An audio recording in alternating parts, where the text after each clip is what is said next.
My wife cheated on me and asked for a divorce to get half of the assets when I won the lottery, but she didn't count on one thing. My wife and I have been together for just over 5 years. Right at the beginning of our marriage, my mother and father were immediately against it. They didn't like her from the start of our relationship, always saying she didn't seem to truly love me and that she appeared to be interested in having someone to support her. I didn't understand why they said that, since the only argument they had was that she had been married 3 times before, and in each case, she got divorced when her husband achieved something valuable. I never understood why they related those two things, since nothing proved that she divorced specifically for that reason.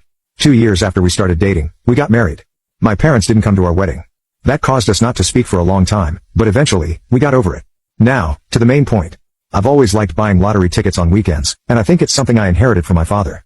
I had never won anything of significant value with these tickets, but I still enjoyed the excitement. However, a few months ago, when I was at my parents' house, I bought one, and to my surprise, I won the accumulated prize, which was about $3 million. I was naturally ecstatic, didn't know how to react, and we had a celebration at my parents' house.